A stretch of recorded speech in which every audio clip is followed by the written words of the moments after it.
So last time we have started this project by creating our folder, our directory for the projects.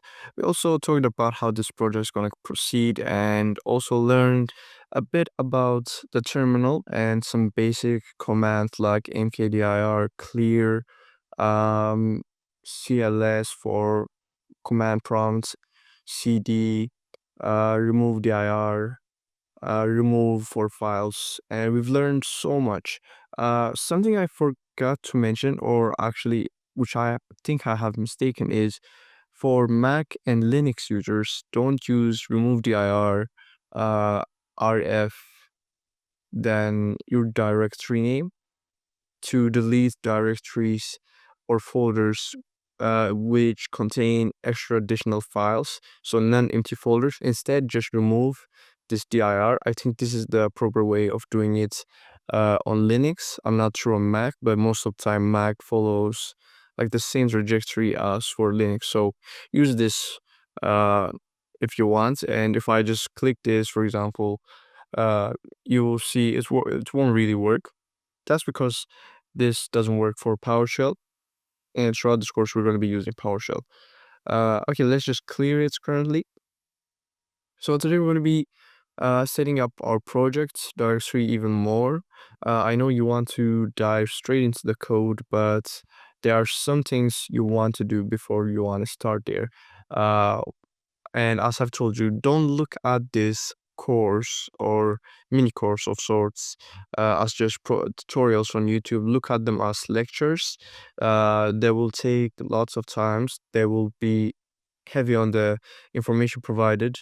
Uh, but at the end, you'll have a really strong understanding of front-end development principles. Now, in reality, we can just start by saying index.html, and you can just like create your basic HTML skeleton and just write your code h1 hello world. You can do that, and that's totally fine if you are thinking about just creating a simple project for HTML, for learning HTML, CSS, and JavaScript. But we're not going to be doing that. We're going to be going a bit more advanced here. So we're just going to be deleting this. Yes, move it. Actually, I just want to permanently delete it. And if you don't know, a quick tip to permanently delete a file, just hold Shift while pressing delete. So you can see now this a new dialog which says it will be just deleted permanently. Great. So one thing before we start is this live server extension. So if you don't know, VS Code have like hundreds or maybe even thousands of extensions that will help you in your development. So one of the most popular extensions, you can see it's downloaded 71 million, almost 72 million times, is the live server extension, which will help you deploy your HTML code on a local server for you to test it, and you don't really need to refresh your code. You just have to save your code and it will directly be transmitted. The changes will be transmitted to your uh, browser. So just install this. You can just search for live server here on the extension search window, and just click it. You can see I already installed it. Just install it, and if it is disabled, make sure to enable it here. It might ask you to, for example, it might ask you to probably reopen VS Code to make it load onto your system. But after you do that, it will work flawlessly. Great. So we have our empty directory. What's next? I want you to now take a look at this software here. It's called Figma. Long-term viewers of this channel will know of Figma. We learn UI UX development on this channel as well. So you're probably familiar with it if you're a long-term viewer of the channel. If you're not, and if you're just looking to get on front-end development, you don't really have to master Figma. You don't really have to know most of that stuff, but it is a must in today's world to know Figma, to understand at least the basics of Figma, like moving, and like selecting and seeing properties here, it's a must because as a front-end developer, what you'll be doing is you're just going to be taking the Figma files that designers give you and you're going to be translating that into actual code. So this is very important to know. Now, Figma is a very wide piece of software. It's a very complicated to cover in one video. I have lots of tutorials on this channel to see Figma in action more. But I'm just going to show you the basics here as a front-end developer, what you should know. What you should know. The first thing is in Figma, uh, you sh you have this side panel where you can go through all your pages and look at these pages later on. Also, you have your layers here. Now you can see I have this thumbnail layer, and if you have used something like Photoshop or Illustrator, it might be familiar. It's in a hierarchy of content here.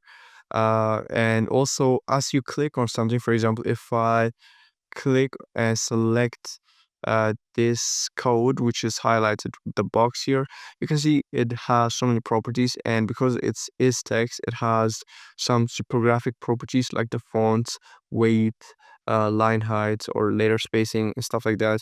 If I instead like select an SVG here, you can see it doesn't have all of that. It just have dimensions, and you can edit SVG, stuff like that, but you don't really need to know that. You have to know that uh there are some common properties like the fill and the stroke and the effects. Now I'm not going to be going through all of these because they are mostly not important for just front-end developers, but you have to know how, for example, if there are drop shadows, you have to go to this effects panel here and see the properties to better translate them into CSS. Another thing is motion. Now, in order to pan out and into your projects, you can just hold Control and scroll wheel. Just by doing that, you can zoom in and zoom out. In order to move, you can hold space and just move, drag, and just move your window here. Great. Now let's move on. This is the thumbnail. By the way, this file will be provided for you completely for free. Just go down to the description down below and grab that file from Figma. You would have to have a Figma account. I'm using the Figma desktop as you can see here, but you don't really need it. You can just use it directly from your browser. But I really like the desktop app and I recommend you try it out. Okay, great. We're not going to be talking about the cover here. This is just the cover for the Figma file. You don't need to know that. We're just going to be going to pages and I'm going to show you the design right now, what we're actually going to be building. So this is the actual website we're going to be building. I'm sorry if this is lagging a bit. I don't know why. Figma is most of the time pretty smooth. Uh, for some reason they decided to lag. Maybe it's OBS. Anyway, we're gonna continue here. Uh, just we have a simple website homepage, and this will be basically what we're going to be building. Now, at the face of it, it sounds or and seems it looks simple, right? We're going to be looking into so many different things, and you'll be amazed of the amount of content we can fit into this. Now, we're going to be looking into the design more as we go throughout this course, but I want to redirect your attention to the assets page here, where we have our logo and our signs here. Now, obviously, these are not the only asset that we're going to be using. Also, we'll have to add this cool little uh, accents here to make the website more interesting. We're going to be dealing with that more in the future. But for now, I just want to focus or highlight the primary assets, which are the logo, which is the logo of the app, which I just made in Figma. It's not really complicated.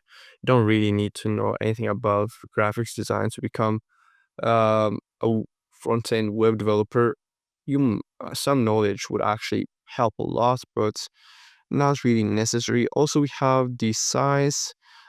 You've seen I just colored them and I found them from somewhere else on the Figma community, where you could actually find this Figma file for free as well. Great, so we will be using all these files. So the first thing we want to do here is we want to prepare a project directory. Now you can see we have an empty directory here, and the first thing we want to do is actually just prepare that for our project. Now currently it's empty, so let's create a folder here. I'm going to create a folder using mkdir. Obviously, you can do the same by going here under the new folder, but I would just want you to get into the habit of using the terminal. So mkdir, right? So from this, we can go directly and create our assets folder.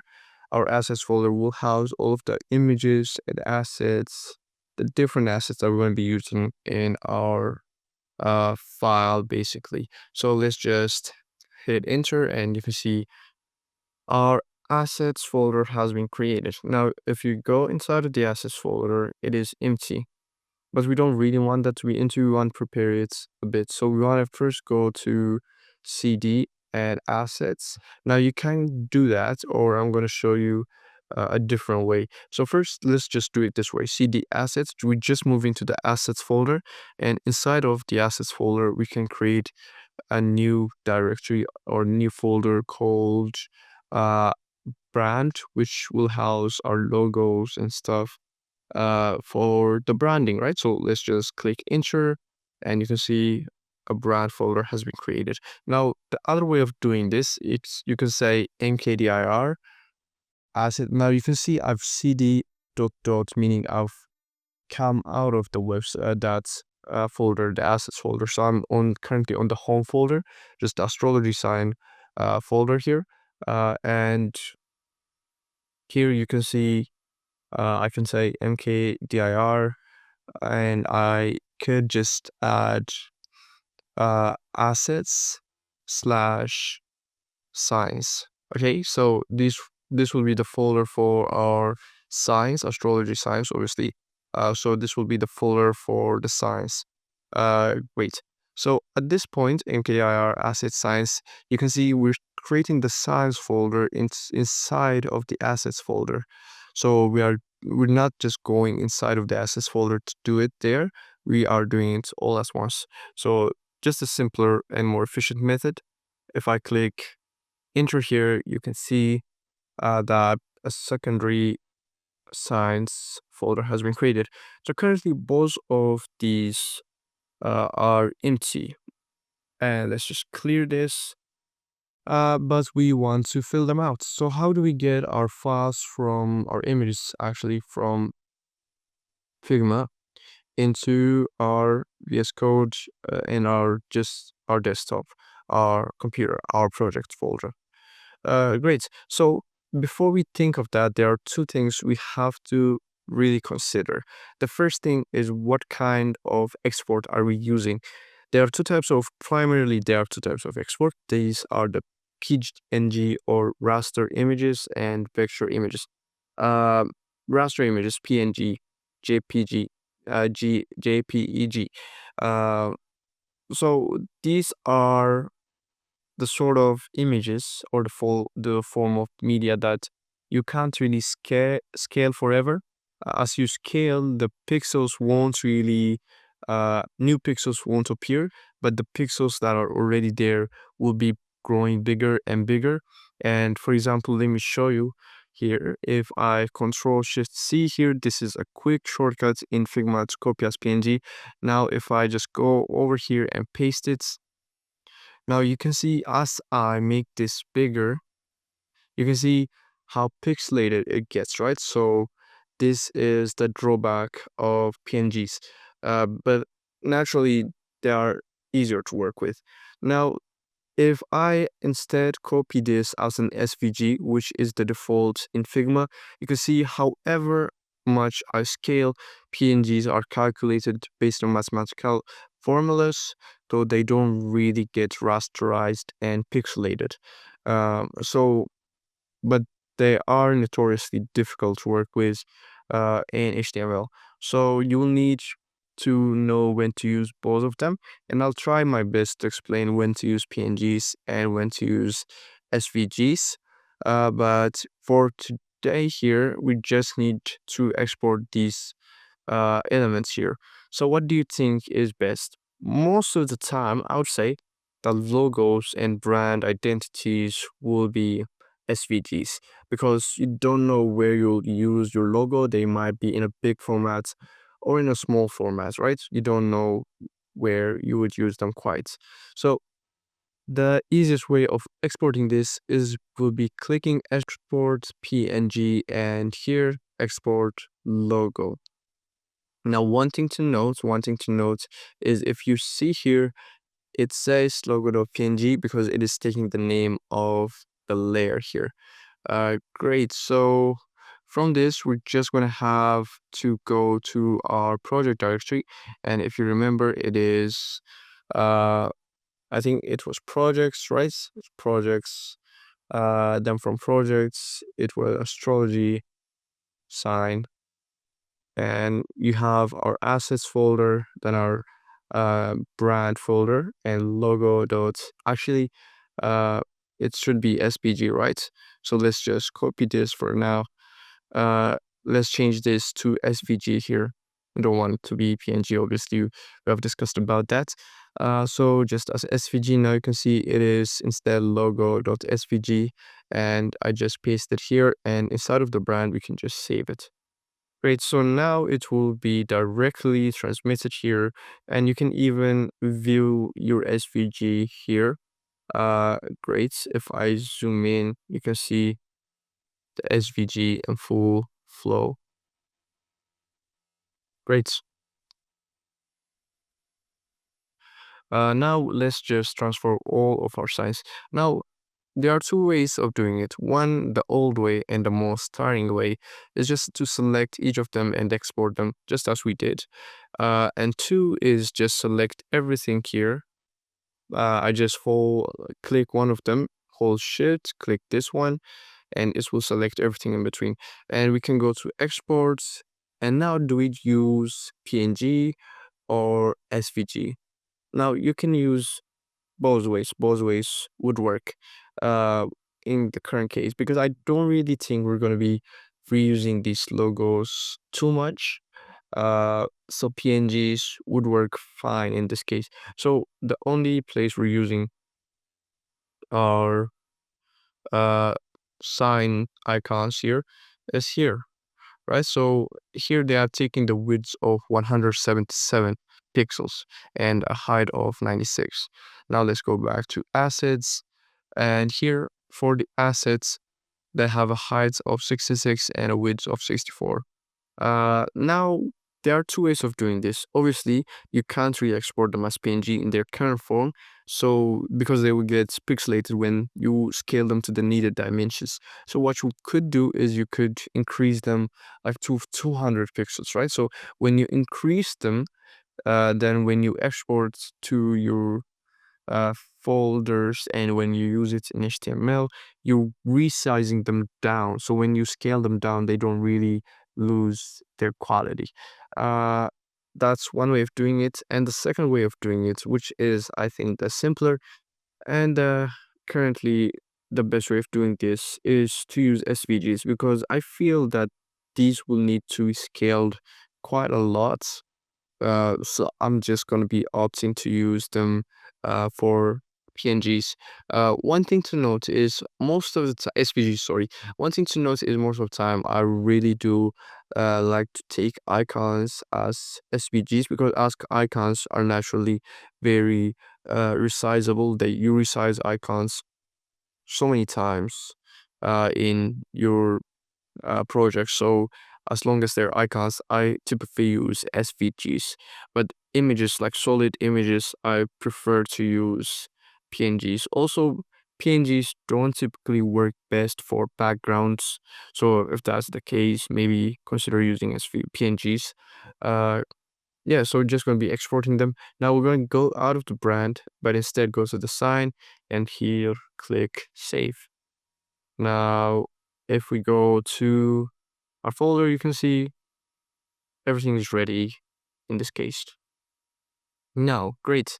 At this point here, we are done preparing our project directory, but we are not currently just prepared for uh, just to start coding in HTML and CSS and JavaScript. We just need to do a couple of more things before getting into the actual code. But today we set up our assets folder. We learned about Figma and the basics, very much basics of Figma, just navigation and exporting files, very basics. I really recommend you to learn Figma, by the way, if I haven't really made that clear. Um, Next up, you can see that this project folder will keep on growing, and you might want to use this. You might want to let me just get this bigger, by the way, for you. Uh, that's much better. I think it's more visible for you as well. Uh, so I will want to share this project with you. So instead of sharing this folder, we're going to be learning about version controls with Git and GitHub. You might be familiar with it, but even if not, I'm just going to be trying to cover the very basics of Git and Git commands in the next video. So that's currently all for today. Yeah, thanks for watching. Next time I'm going to be looking more into Git and GitHub.